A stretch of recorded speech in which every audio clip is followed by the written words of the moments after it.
right. Are we ready? Yeah. Rolling? We were already going. Yeah. Oh, okay. Well, That's not going in. Okay. But this is going in. So my That's the notes are warm-up. to not move my mic Yes. Yeah. and talk into it like this. Yes. Much better. I Yes. like it. All right, right. guys. So we're reunited. Hi, Ashley. And it feels so Hey. good. Feels Hey. so good. Yeah. Welcome back. You know, the last time we talked, you guys were about to play a couple shows and make your debut as Space Lasers in your new album and play it live. So I Yeah. just wanted to get a little recap since we last spoke. So you played out at Starlight, Evening Muse. How's it been going? I'll let Tom take it away. Oh, Yeah. it's going really well. I think Yeah. the band is sounding good. Like we know our tunes, and I think we're just learning to speak to each other in musical terms on stage. Yeah. And, What does that sound like? Look like? Well, I mean, it's more like, so. For example, because Evening Muse, we had a really nice video done for it, right? And I noticed little things where, like, I just give a quick little nod or whatever, and I sort of thought to myself, I'd like to get that nod down to almost just a twinkle in the eye. You know what I'm saying? Like you get it to where everybody's sort of speaking unconsciously to each other. You know what I'm saying? There was one not so subtle one where you just yell out double time. Yeah, that's right. So you got to do that sometimes. Yeah. Just top of your lungs, here's Yeah. what we're doing.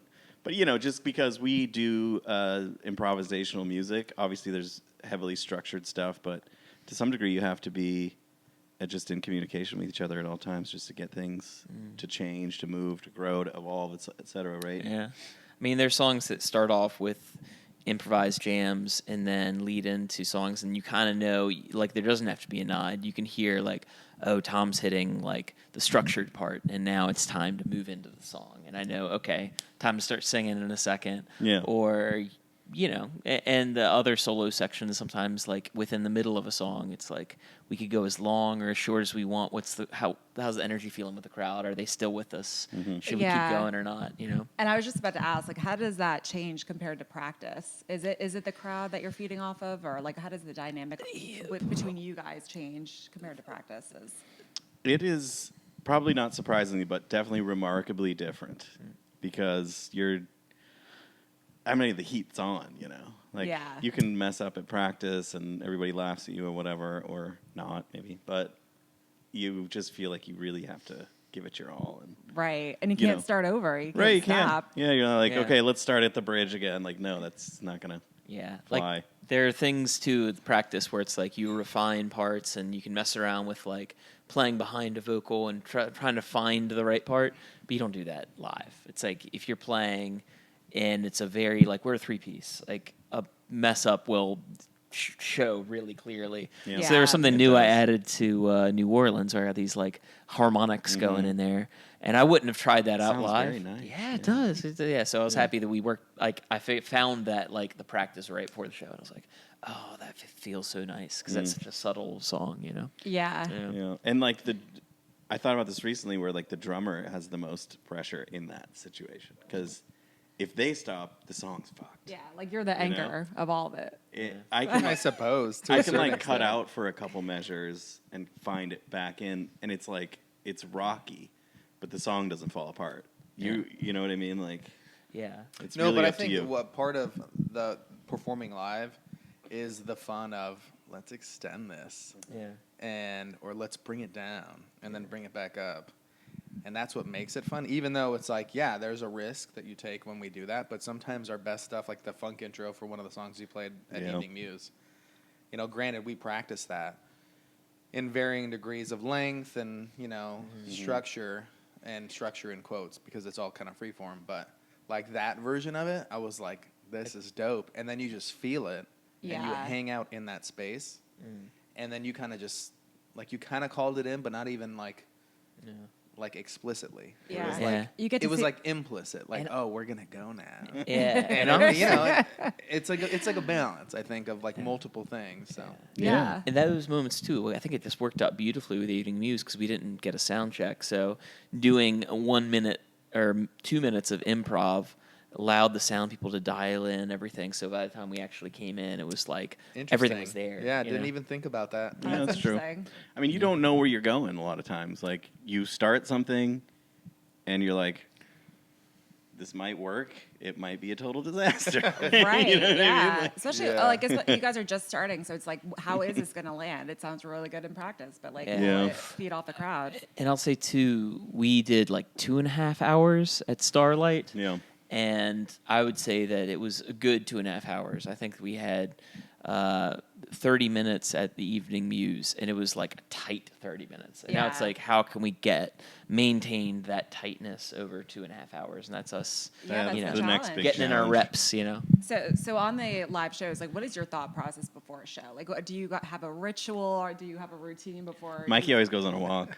Yeah. That's my thing though. But as a band together, I think we need to develop what that is. Like, I Agree. think I whether mean- that be just Yeah. you know, the thing about us, and this is actually a ritual that we've had for a while, is you never practice the day of a show, Yeah, that's and then you true. never have a good practice as your last practice. No. That practice has to be bad. And it was bad. is It was the- real bad. Yeah, that's right. You were like almost passing out. Yeah, I was exhausted. right. Yeah. And that I is was the- like, Oh, I was like, Andrew feels like dirt. This is going to be a great show. oh. It was It's so weird, but that's like, and so we don't have a ritual per se. But I think we going kind of do. into We a hang show- out and we crack jokes at Yeah. each other and we drink beers. But it's like, Yeah. what You do know. you need as a performer? It's like sometimes I like to just be quiet, have some space. I like to listen to relaxing music, Yeah. and then I go out and I play. It's whatever you need to get yourself out of your own head. Yeah. What about you guys? Do you have any like personal things to get you in that mindset?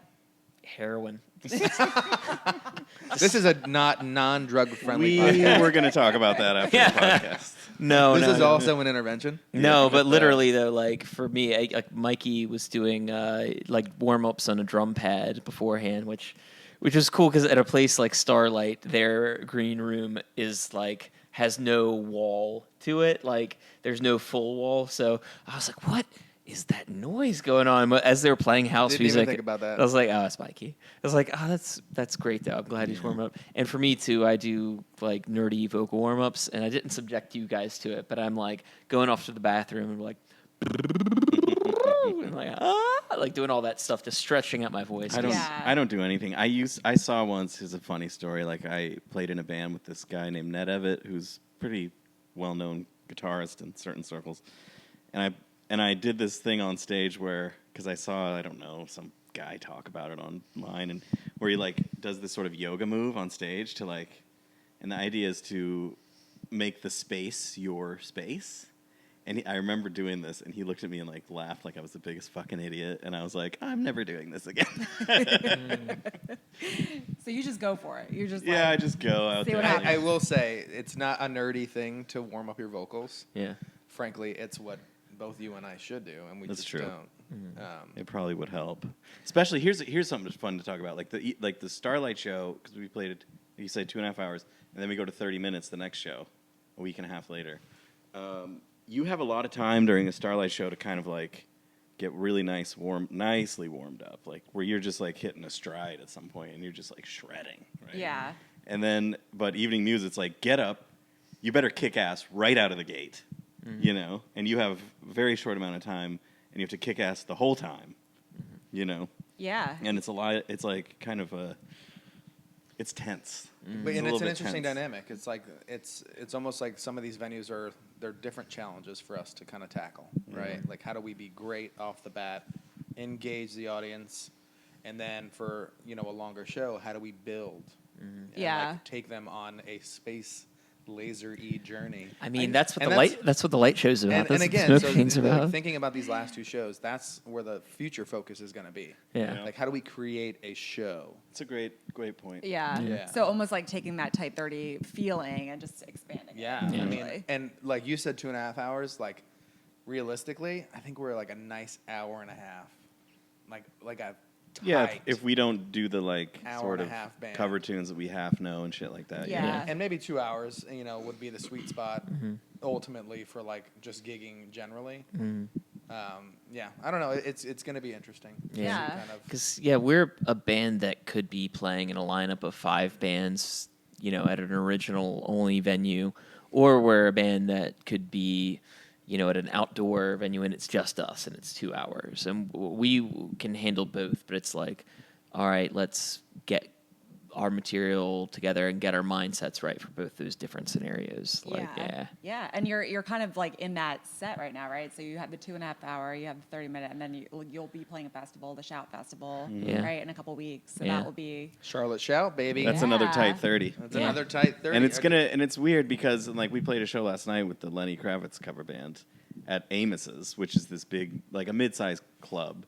And it's every venue is like has its own, and you're not its own vibe, its own stage, its own sound setup, and you don't really know what it's going to be, and you just have to get up there and like, because like, and Charlotte Shout I think is probably going to be a big outdoor stage, Yeah. so it's outdoor sound. It's a totally different thing, and you just have to like, figure it out. Yeah. It's the ultimate. At the end of the day, it's like, are you adaptable? yeah, Yeah. you absolutely have to be. And, like, thankfully, like all of us are very adaptable. Like we're not heavily reliant on one thing, and if you don't have that thing, it all breaks down. You Yeah. just can't. So Yeah. And speaking of which, again, that's at the show we just played over at Evening Muse. Mike's not playing his own kit. They have a house kit. Mike, and that's the thing that drummers always have to do, and I think that's the sign of a really accomplished drummer. It's like a drummer who can only play on his own kit, unless you're like Neil Peart or Carter Right, Beauford. yeah. Then that makes sense. Okay, the songs are written around this massive drum kit, but you have to be able to adjust and be like, all right, well, this tom's an inch or two away from where I think it's going to be compared to my kit, and like, can I handle it? Can I adjust? And before we Yeah. take this on a tangent Yeah. and just start talking about nonsense and not even the song that we're going to discuss, Yeah. I wonder the same thing about you guys. Like, if you had to go up and play someone else's rig, but not only that rig, their guitar or their bass, and Yeah. like how far the strings are from the fretboard, like what's Yeah. the intonation like I can't imagine, and it's way harder, right? If you had to do a solo Yeah. on someone else's guitar, Yeah. like, but thankfully you don't have to do that because it's just one piece of gear. Yeah. But it's like if you think of like drumming is not that complicated thing, Yeah. thankfully, or at least I the mean, drumming I do. But okay. like I couldn't take I could if we had like a crazy solo, I wouldn't have been able to play it probably on that Space Lasers rig that was like breaking down, or the Evening Muse rig. Yeah, yeah. I got like one cracked cymbal, and I'm dealing with somebody else's stuff. So And I will go off on a tangent. We could edit this out, but I have a story. So years ago, I did a live album in the studio, all analog to tape. It was for a bluegrass trio that I was in. In this trio, I played banjo and guitar and mandolin. And for the songs where I was playing banjo, we were doing video of everything. And this is Brandon, if you're watching. This was a band that I did with my friend Brandon Markert, and it was called The Good Hand. And it was, anyway, my banjo had a very bright sound, but it also looked like a modern banjo. It was an acoustic electric. And for the look of the video, he's like, I don't know, man, I think we can get a cooler looking banjo. They had a music store next door. They insisted that I played this instrument that I'd never played before, and it was kind of a piece of shit. And it was a nightmare, having to do this. Yeah. Okay, we're recording live to tape. I'm playing a banjo that I've never played before, and there's certain parts of the neck that are fretting out.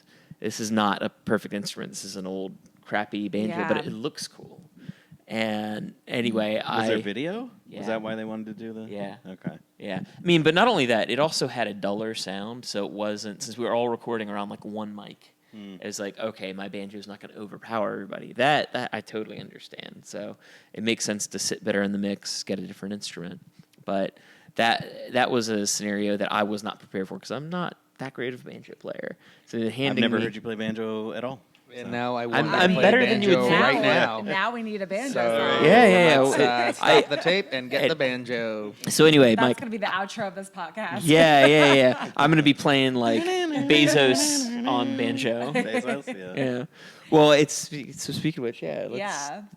Well, I have one more question before we Yeah. dive into Bezos, and that's I love to look at your facial expressions when you guys are on stage because I'm always like, are you proud of that moment? Yeah. Are you, what That's cool. Where you're like, yeah, I nailed it.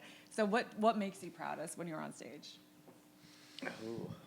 For me, I love when the improvisation is working really well, you know? And like the dynamics are coming up with everybody together and like everybody sort of synced up in that respect. And I always like it when it's ridiculous, you know?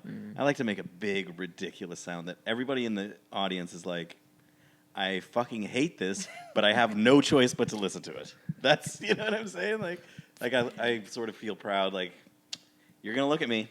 You're looking at me.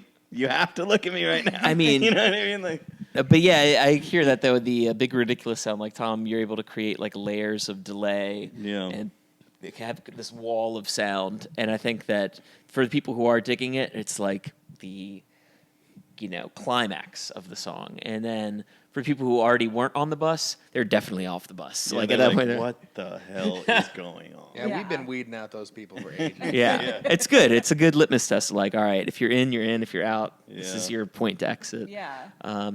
So for me, the parts where I'm proudest are because I think I'm an instrumentalist first and a singer second, far distant second, and it's when those vocal moments go right, especially because playing bass, it's like coordinating two different opposing things. You're playing the melody with your voice, and you're doing the counter melody with your bass. And when I get those moments right, it's really nice. So for one of the tunes that we're going to be talking about in the near future, Colorblind, like I wrote this complicated bass line, and then I sing over it. So looking back at the video footage and be like, oh man, I nailed the bass part and the vocal part.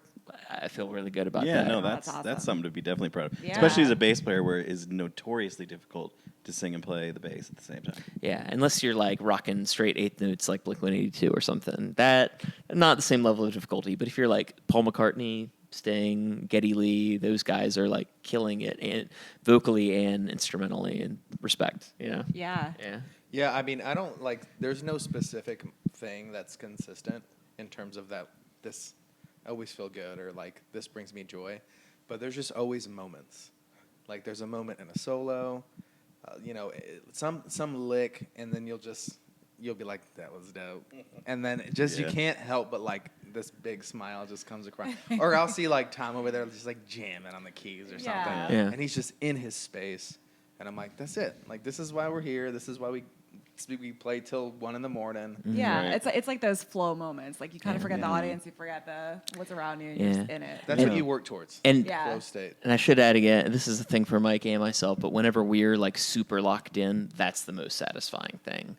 Like not Yeah, only really just with the main groovy. parts, but like the fills. Like if we are able to, like in Inverse Midas Touch, there's this like triplet 16th note fill that we do during Tom's solo section. That whenever we nail that, I'm like, oh yeah, yeah, that's cool. So let's talk about Bezos. This, by the way, is like Not the man, the song. well, kind of both. there's Yeah, a kind of both. relationship Yeah. there. So this is like the one song I remember when I first started hearing you guys. Like the one song that always got in my head. It's like the earworm, like the song that always sticks with you. Yeah. And I want to start with the lyrics because they are so catchy. Going to give Bezos all my money. Stare at the screen. It makes my head feel funny. Now, I want it now. Yeah. Might be paraphrasing a little bit there, but Yeah. so is this song about consumerism? Is it about screens? What's the inspiration here? This song is, for me, like, I had an idea. I always jot down ideas about stories that I would write if I was to actually take the time to sit down and write stories, which I don't. But, like, I have a bunch of ideas. And one of them is, because you know how online, like, Meta and Amazon and Google have a composite person. There's a Mike and an Ashley and an Andrew and a Tom online. And they have, like, here's how old you are, you have a daughter, here's your political views. Like, there's a composite human being online that they're advertising to, that they're, anticipating. And I thought my story idea was, what if that thing came to life, right? Oh, yeah. Like, what, Like Peter Pan's shadow. right, yeah, and it would just be this Like sort your of, Amazon avatar? yeah, it would be like this partial person, but they would have these sort of like, I don't know, weird compositive qualities of a human. I don't know, and I don't really know how the story would go, but that's what the, what's the end of the song where it's like, you're an algorithm, you're a piece of the code, that stuff. That's where that part came from. Okay. And then there was this other, I forget the name of the comedian, the Asian guy. You know what I'm talking about? And I sent you the clip. I was talking about this. Ronnie Yang? Chang. Ronnie Chang, maybe that's Yeah. it. Okay. But he has this bit about how Americans and Amazon and everything, and he's like, I want it now, I want it now, I want it yesterday, just put it in my hand, you know? And he's just like this sort of idea that we're all like accelerating as consumers. Well, it's the dopamine. We want that Yeah. immediate Yeah. dopamine rush. Yeah. Like if not heroin, then an Amazon package. Right? Right. And so it's kind of for lyrics, it's a mix of those kind of two ideas that Yeah. I created. the song. And you're agoraphobic, so like you don't Right. even want to be outside anymore. You don't want to go to a store. Yeah. You just want your own space. You know, and COVID's like over or whatever, but there was 2 years or, well, probably like actually like a year where that's just how we all lived, you know? Yeah. And From And a one- lot of people just stuck with that too. Yeah. Like you still see people like used to that. From one product to the next. Dude, Yeah. Yeah. Like this is what I look forward to in my day. dude, I was wearing a bathrobe for like a year and a half. I don't. It was What is great. happening right now? That is a real story. Yeah, I don't even own a bathrobe. I own Really? You gotta multiple. get a bathrobe. I know. I have. Am one. I the only one who doesn't have a bathrobe? Here, I judge apparently. everyone. All right. We that, don't, we don't that get has him a for his birthday bathrobe. now. Yeah, Yeah. that's true. I will Let's kill all you. get him bathrobes. Everybody, right? Okay, so you talked a little bit about the outro, right? About the algorithm. Yeah. So that's like my favorite part of the song because it's so pretty and it's such a diversion from kind of the funk disco feel that you have at the beginning. Mm-hmm. So how do you think about the song breakdown like that when you transition in that way? I'll take that. In my opinion, that's like the human element of the song. Like the beginning is mechanical, and the second, digital, and the second part represents like the human soul. So it's like the other side of the coin. Almost like a conscious awakening Yeah. of like, Oh. oh, you're an algorithm. Yeah. Like, these are the keys to your soul guiding your decisions. Yeah, but it's like confronting Yeah. your shit. You Yeah, know? like you're Yeah. looking at yourself in the mirror almost. And I'm just parsing this in real time. Yeah. So this I think might it's not be great. what it's Yeah. I about. was just gonna It's say like that. officially This now. makes me like this like 10 times Guiding more. your decisions, so- it's seizing control. The Yeah. algorithm, and Yeah. it's like it's almost they're battling the inner demon.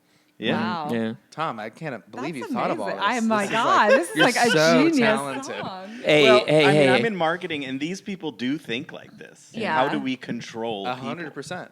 And they're doing a fantastic job. Oh Yeah. Oh yeah. You know. I'm sucked in. Dude. Are we done that? Like, can I go? I gotta go to. I gotta get on. I gotta look at my Amazon. screen. Yeah. Yeah. So in terms of the recording process, I heard that was interesting. Can you tell me a little bit boy. about I'm gonna just let Andrew handle that story. Yeah, so we initially did a series of songs live at a college. Gaston you- College. Yeah, Tom, you can touch on that. I now. had a student who was a student there. He was my guitar student as well, and he was doing the broadcasting program. And they just wanted people to come in so the kids could practice recording, Okay. engineering stuff. So we came and did 3 songs. Yeah, and I think that there are some songs that still have basic live tracks from that. So I think that one of our songs, "So Far Away," we actually did still use the drum track from that. Yeah. And Bezos, for the most part, on the original version, we had used the drum track from that as well. And, we had those basic tracks, and then I added some overdubs and little things here and there to our basic like trio live track. I was like, all right, we could use an extra guitar part here. And then I added, talk box, which was a little controversial at the Yeah. time. to say the least. To say the least. They were like, what is this shit? What is he doing? But there is an element of like familiarity, and like you listen to a recording that you made 100 times in a row, and then at some point your brain just goes, "That's what the song is." Yeah. And any deviation from that, you're like, "It's wrong." I can't- was Right. I was actively upset. Yeah. Yeah. Because like I perceived it as so much work, but that's songwriting. Yeah. It's like you revisit songs constantly. A perfect example is a song "Lee" by Corey Wong that we love as a band. But I heard the original, and it's 3 minutes, and it's shit. But Sorry, that's the Corey. song they. Sorry, Corey. If you see this, I love you. You're the best.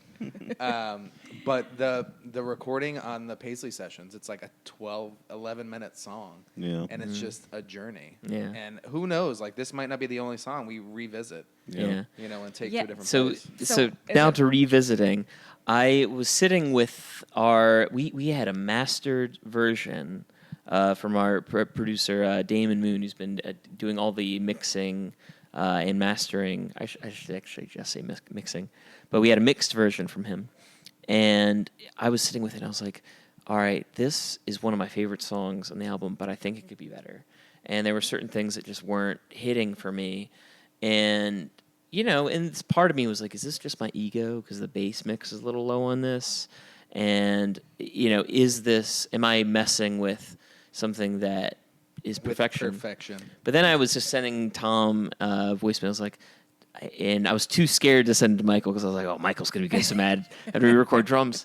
But I was like, I got an idea.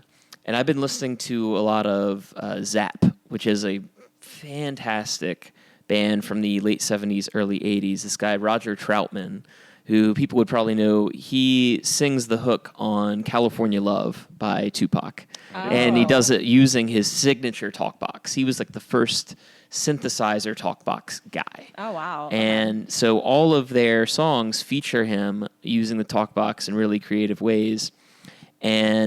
But it wasn't the talkbox part of it. It was like we had already added that part of it, but that talkbox addition on the original version led me down the rabbit hole of really getting into Zap. And I was like, they have these, simplified drum and bass grooves, but that are just so danceable and fun and with hand claps, and it's so funky. And I was like, if we simplified the rhythm track on this and just made it just full of hooks, but the bass and drums are just really tight and locked in, that would be like the way to go. And then there's a certain way they did the rhythm guitars, and I was like, all right, Tom, we've got this finished version of Bezos in the can, but let me go and try out something, and if you like it, we'll continue. And he's like, all right, go ahead. So I did it, and then I sent it, and you can give your initial reaction.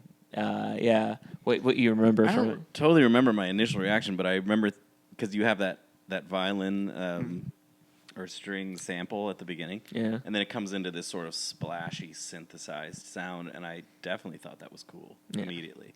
And I was well, that's pretty cool. Yeah.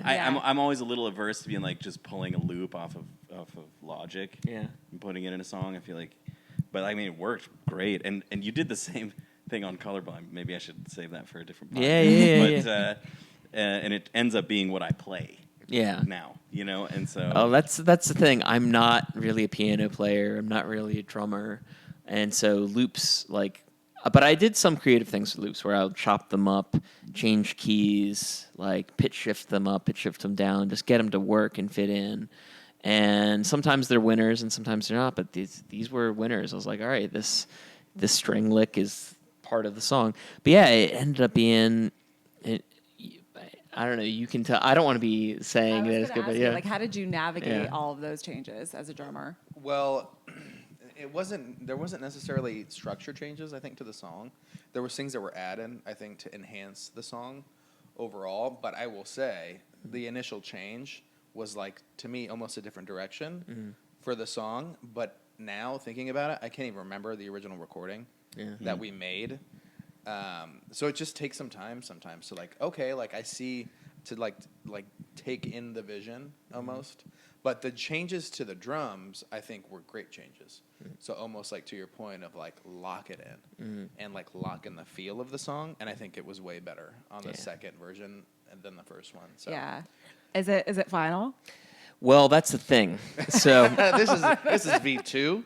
So in the process of, after I had my mix, which I'm not a mixer, I had my mix, and then I was transferring files to make room on my hard drive and transferring files to an external hard drive, and that version was lost. So now we're rebuilding it, and we're literally going to re-record this fully arranged song and getting everything back. What?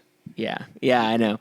But it's going to be a banger. And I think that we already know what we got to do, and we already know all the sounds we need to go for. And as long as we don't get like demo love from the old version, I feel like this version of 3.0, either it's going to be as good as 2.0 or it's going to be like even better. Well, I feel like- it'll be better. It, Yeah, it'll it be almost better. has to be. Yeah. By the Yeah. nature of things. Yeah, Well, exactly. now we got the funk intro, so That's true. Well, yeah. This is Yeah, true. we're gonna have so many hybrids. Yeah, I mean, Yeah.